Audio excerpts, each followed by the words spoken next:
Olá pessoal, tudo bem? Começa agora mais um X da Questão, o seu programa de informação, reflexão e debate de ideias. E o nosso assunto de hoje é a saída temporária de presos, a famosa saidinha que voltou à tona com o assassinato da jovem Kelly Cadamuro, de 22 anos, assunto que ganhou repercussão nacional. Ela deu carona para o Jonathan Pereira do Prado, esse que era um foragido da justiça e tinha sido beneficiado pela saidinha temporária. E para debater esse assunto, recebemos em nosso estúdio o doutor Antônio Baldim, promotor aposentado, ele que por muitos anos foi responsável pela execução criminal em Rio Preto, e o doutor Paulo Yunes, advogado, ele que é coordenador da Comissão de Diálogos com o Cárcere da OAB. Senhores, obrigado pela presença. Começo com o doutor Antônio Baldim. Doutor Antônio Baldim, o senhor sempre se posicionou contra a saidinha temporária. Depois desse episódio da Kelly, a sociedade voltou a se mobilizar. Temos aí, inclusive, um abaixo-assinado pedindo o fim da saidinha e também um projeto em discussão na Câmara dos Deputados, vamos falar daqui a pouquinho, que quer acabar com a saída temporária. Queria introduzir o assunto, a opinião do senhor aí sobre tudo isso que está acontecendo. O preso entra para o sistema penitenciário para ser ressocializado e punido. Quando ele está no regime semiaberto, é concedida saídas temporárias para que ele possa ser reintegrado na sociedade. Só que estas saídas temporárias não efetuam uma avaliação satisfatória. Exige-se apenas o bom comportamento e o requisito objetivo, um sexto-se primário ou um quarto-se reincidente. Veja, o preso não é avaliado se ele está apto para a convivência social. Ele ingressou no sistema para receber um tratamento por não ter condições de cumprir normas a todos impostas e, tal qual um doente, ele necessita da cura, ele necessita da conscientização de que é um ser humano, existe o livre-arbítrio para a convivência, ele é útil ao Estado, à sociedade e precisa, na convivência, respeitar as regras existentes. Ele é, então, colocado de forma prematura e aí advém estas consequências. Por não haver preparo quanto à condição subjetiva, ele pode reincidir. E veja que é muito grande o índice de reincidência hoje no Brasil. Nós estamos na casa de 75%. Falha o Estado ao colocar em liberdade o reeducando e a sociedade passa a ser um laboratório de testes. Quando o preso se evade do sistema penitenciário, ele não o faz para cumprir normas, mas sim para a continuidade na prática do crime. Daí, então, a minha aversão pela maneira como hoje se conduz o nosso sistema penitenciário no tocante às saídas temporárias. Legal. Doutor Paulo, a opinião da Comissão de Diálogos com o Cárcere a respeito da saída temporária. Bom, primeiramente, queria agradecer o convite e parabenizá-lo pelo programa. O debate de ideias é sempre bastante oportuno, principalmente quando há algum fato, quando há alguma situação que enseja isso. O tema é bastante polêmico e também queria aproveitar a oportunidade para cumprimentar o Dr. Baldim, colega de muito tempo aí nas faculdades, lecionamos juntos, e tenho comigo que o Dr. Baldim é uma das maiores autoridades em processo penal do nosso país. Conhece bastante o tema, tem obras escritas, e é sempre uma oportunidade muito bacana poder estar junto com ele aí, debatendo essas ideias. Em relação ao tema, eu penso da seguinte forma: preciso retroceder um pouquinho pelo seguinte. Há tempos atrás, esse tema surgiu novamente, questão das saídas temporárias, que via afligindo a população, de certa forma, quando esses indivíduos eram colocados em liberdade, para conseguirem, de alguma forma, manterem algum contato com seus familiares, etc. e tal, nos moldes do que a lei de execução penal assim determina. Antes era exigido pela lei o exame criminológico para que esses indivíduos pudessem sair, né, e cumprir essa saída temporária, se estivessem aptos, né, a gozar desse benefício. Essas saídas temporárias, portanto, passavam, né, por esse crivo, que era o exame criminológico. O exame criminológico, né, diante da falência do Estado em investir em profissionais capacitados para realizá-los, passou a ser algo assim bastante superficial. Então não eram profissionais da área da psicologia que faziam o exame criminológico, e sim profissionais outros que não detinham essa perícia para realizar esse tipo de exame. E o exame como é que era feito, basicamente? O senhor se arrependeu do que fez? E o preso pensava assim: espera lá, mas o meu advogado me disse que é para eu sustentar quando, não é, do processo, quando da ação penal, que eu não cometi crime algum. Se eu disser que eu me arrependi do que fiz, será que pode me dar problema? Será que estaria confessando a prática do delito? Então eu dizia: não, mas eu não fiz nada, eu não cometi crime nenhum. E aí vinha lá no laudo extremamente superficial desse profissional que esse indivíduo não podia sair, que esse indivíduo não fazia jus a esse requisito subjetivo que era exigido, não é?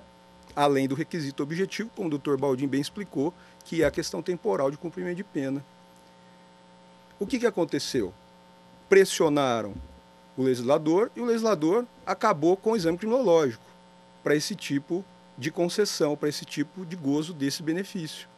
Então, eu vejo, e aí concordo com o Dr. Baldin nesse ponto, que a falência do Estado em tentar resolver esse tipo de situação, em efetivamente aplicar a lei, né, como ela deveria ser aplicada, tentando buscar a recuperação desse indivíduo e não uma mera punição, não é? Porque a ressocialização ela também é uma característica no cumprimento de pena, porque esse indivíduo vai voltar a viver em sociedade. Se não, vamos determinar aí uma pena perpétua e a gente, em tese, resolveria o problema, não é? Mas esse indivíduo vai voltar a viver em sociedade. Cedo ou tarde ele vai voltar. Vai voltar. De modo que essa falência do Estado em fazer cumprir a legislação, ao meu ver, é a causa, né? Ou seria uma das causas principais. Vejo também que a gente hoje vive uma situação de consequencialismo, ou seja, à medida em que essas situações vão afligindo a população, medidas rápidas, extremas, muitas vezes, são tomadas sem colocar em discussão, não é, toda a problemática. Portanto, eu sou contrário à restrição que o projeto proporciona, não é, da saída temporária. Eu acho que antes disso haveria necessidade de se discutir e tentar buscar algumas medidas limitadoras, não é? Mas isso precisa de vontade política para investimento, não é? Para fazer com que as coisas caminhem nesse sentido. Pois é, o projeto que o Dr. Paulo se referiu é o 388/2015, do deputado Alberto Fraga, e ele revoga os artigos 122 a 125 da Lei de Execuções Penais, que é de 1984, uma época em que o Brasil vivia uma outra realidade. Doutor, é a solução revogar pura e simplesmente os dispositivos da saída temporária? Veja que, conforme o Dr. Paulo já referenciou, o preso irá retornar para a convivência social e ele tem que ser preparado. E qual a forma de preparo? Inclui também a estadia dele antecipadamente na convivência social como teste. É este o objetivo da saída temporária. Ele é colocado por até 7 dias na convivência da sociedade para se preparar ao retorno definitivo. acabando com a saída temporária, nós não mais teremos este estágio preparatório para a convivência definitiva na comunidade. Eu não vejo ainda como oportuno. Eu acho que antes deveria aprimorar a forma como se concede a saída. Ao invés de 5 durante o ano, por que não 1 ou 2? Ao invés de exigir apenas o comportamento carcerário, por que não se fazer uma análise mais aprofundada? Veja, concede a saída temporária ao preso no Dia das Crianças, mas este preso tem filhos, este preso tem família, este preso é fiscalizado durante a saída? Não existe esta preocupação. O preso não é avaliado. Concede-se na saída temporária como requisito obrigatório que ele esteja na sua residência à noite, que ele não frequente bares e estabelecimentos congêneres. Mas como controlar isso, doutor? Então, isto nunca teve controle. Isso não existe. Então, é um sistema totalmente falho, não se faz uma fiscalização, ele não é observado, ele é simplesmente jogado para a convivência social. Daí, então, estes tormentos. Se houvesse uma moralidade acentuada quanto à concessão do benefício, e depois que ele o recebe, que ele está em liberdade, se ele fosse fiscalizado, ele está à noite na casa em que ele disse que ficaria, ele está realmente cumprindo as normas que lhe foram impostas? Isso não faz. Então, eu entendo que é prematuro decepar, acabar com a saída temporária de uma vez. Pura e simplesmente. Antes, deveria ser aprimorado este sistema, porque ele é essencial. Quer queira ou não, o preso irá retornar para a sociedade. Só que este modo de retorno precisa ser efetivo, ou do contrário, o povo será eternamente penalizado pela ineficiência da pena. E veja que a pena é um remédio, já o dizia Platão, é uma forma de conscientizar, de educar, de ensinar o preso da necessidade de ter um regramento na conduta. Sem dúvida. Até porque a questão de proibição de bares, casas noturnas, já até consta aqui, mas não há fiscalização. Doutor, e quando há a saidinha temporária, são colocados em liberdade muitos presos de uma única vez. Talvez não seria o caso de se fazer com mais frequência e soltar menos presos em cada liberdade? Acredito que sim, e já vem sai uma manada de uma vez e sempre em feriados, né? Sabe? E já vem sendo tomado algumas medidas nesse sentido. Eu venho acompanhando aí as decisões do Dr. Zuric, que é o juiz da execução criminal aqui, professor, lecionou muito tempo aí com a gente também, excelente profissional, que vem fazendo aquilo que é possível, né, dentro desse sistema. E a gente vê que já se modificou isso, ou seja, ele vem determinando que as saídas não sejam necessariamente em feriados, né? E nas datas acredito festivas, que há uma, né? Exatamente, acredito que há uma consonância aí com outras comarcas, né? Para que também não se coincidam, né? Comarcas grandes, né? A fim de que esse preso ele possa, como o Dr. Baldin bem ressaltou, ter uma fiscalização um pouco maior. Agora, concordo com o Dr. Baldin no sentido de que simplesmente revogar esses artigos de lei, ao meu ver, o benefício não seria alcançado. Primeiro, por um ângulo de vista por parte do condenado, né? Você retirar algum benefício dele isso ocasiona complicações sérias, né? No cárcere, a gente né? tem histórico disso lá no Maranhão, não é? É certo que lá não foi um benefício, não é? Mas foi o corte de sinal de celular, se eu não me engano, né? Que deu ensejo a toda aquela rebelião. Aliás, um massacre. Em Pedrinhas, não é? né? Em Pedrinhas, um massacre assim, sem precedentes, né? Horrível, terrível. Então, esse seria um ângulo de vista, né? Um ponto de vista que eu acho que precisa ser considerado. O outro ponto de vista, e que vem de encontro com essa questão da ressocialização, bem citada aí pelo Dr. Baldin. É impossível você ensinar alguém a viver em sociedade enclausurado, né? É preciso que haja, né, mesmo que a conta-gotas, essa aproximação, né, da sociedade.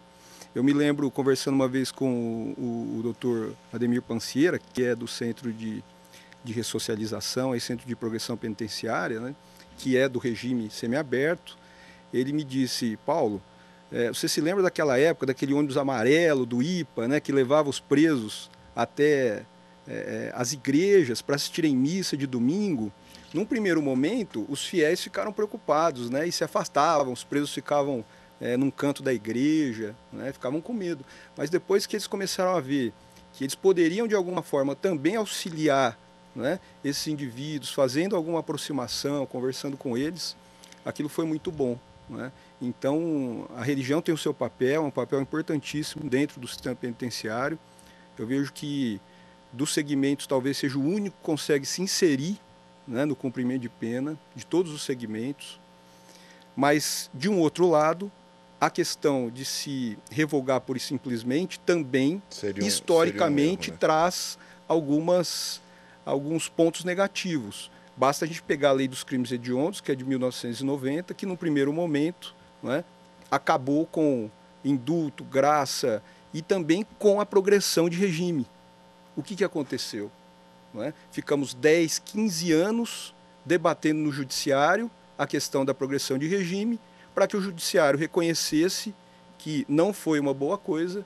Então, vamos fazer uma medida de meio termo. Ou seja, quem comete um crime hediondo não vai progredir com um sexto de cumprimento de pena, não é? Vamos trabalhar com uma medida intermediária.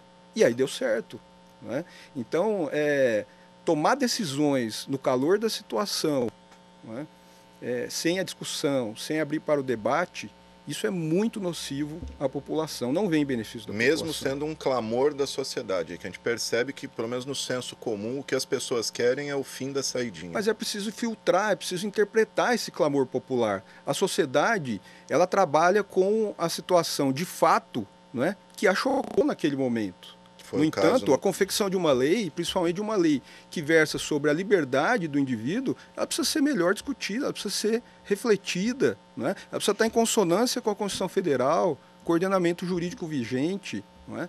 É fundamental esse debate. Doutor Baldinho, o doutor Paulo citou o CPP, o Centro de Progressão Penitenciária, onde, salvo o melhor juízo, todos os presos trabalham ou são obrigados a trabalhar ou fora ou internamente nas oficinas ali. O senhor acha que a obrigatoriedade do trabalho, às vezes trabalho forçado, seria uma maneira de manter a mente desse preso focada em coisas não ruins? Alexandre, as causas da criminalidade, elas se prendem, em primeiro lugar, à família, em segundo lugar, à educação e, em terceiro lugar, à profissionalização. Na minha experiência de 34 anos no Ministério Público, eu observei que quem tem um trabalho lícito, ele não vai cair para um mundo do crime. Por quê? Porque ele tem uma ocupação. Então, este trabalho dentro do sistema prisional é uma forma de se dar ao preso uma condição de sobrevivência. Ele passa a ter uma atividade, passa a ter um ganho, sente-se útil e contribui para a sua convivência social. Posteriormente, o grande tormento, pode observar com os delinquentes, é a falta de trabalho. é a inexistência de trabalho. Aliás, o Victor Hugo, naquele livro, Miseráveis, quando ele fala do Jean, e o Jean ficou preso injustamente por 19 anos. Aí saiu, não conseguia emprego, o que ele fez? Ele foi furtar bens de um padre. E o padre o procura posterior. Ele é pego pela polícia, a polícia o leva até o padre, e então o padre olha ele e diz: mas você esqueceu os castiçais. Ele não furtou. Eu quem os doei a ele. Ele recebe e começa a questionar: puxa, por que ele fez isso comigo? Por que ele acreditou em mim? E o que ele faz em seguida? Ele sai do local e se torna um líder em uma outra comunidade. Ele obteve um credenciamento que o fez mudar de vida. Então, o trabalho dentro do presídio é essencial, senão o preso vai ficar ocioso, sem ter nenhuma atividade. Em que contribui a ociosidade? A ter um pensamento nefasto. Diz que a mente vazia é a moradia do diabo, né? Doutor, a opinião do senhor sobre trabalho, especialmente trabalho forçado, obrigar o preso a trabalhar. Não, a legislação, ela já define dessa forma, né? Eu sou extremamente favorável, entendo que é por meio do trabalho que se alcança aí bons valores, né? A religião tem o seu papel, influencia bastante. Agora, a obrigatoriedade é que eu não vejo com bons olhos, não é? Eu acho que é preciso levar em consideração situações específicas em que esse indivíduo ou não pode trabalhar ou não tem condições de trabalhar. Mas a gente volta naquela mesma questão de falta de investimento do Estado, né? Nem todos os estabelecimentos têm condições de dar essa nuance, dar essa possibilidade desse indivíduo trabalhar. Então eu vejo que é preciso buscar novas formas de cumprimento de pena. A pena de prisão está falida, só que em todo mundo, hein? Só que não há uma que substitua a contento da população. Como é que você não vai fazer um indivíduo ter cerceado a sua liberdade, não é, a título de punição, por ele ter matado alguém, por ele ter cometido um crime sexual grave, não é? A gente ainda não se contenta, não é? E acredito que não nos contentaremos, porque realmente é muito grave. Mas o Dr. Baldin tocou num ponto, ao meu ver, essencial, que é a questão da reincidência, não é? A gente precisa começar a enxergar um pouco mais esse altíssimo índice de reincidência, tentar trabalhar com as causas disso, não é? E uma das causas certamente é essa falta de autoestima que o trabalho proporciona. Uma maneira do Estado acolher esse preso e dar um encaminhamento para ele após deixar o presídio, né? No caso da saidinha, a gente tem muito preso que sai, está cumprindo pena aqui, mas a família mora no outro lado do Estado, ele não tem dinheiro nem para ir ver a família e acaba ficando por aqui perambulando.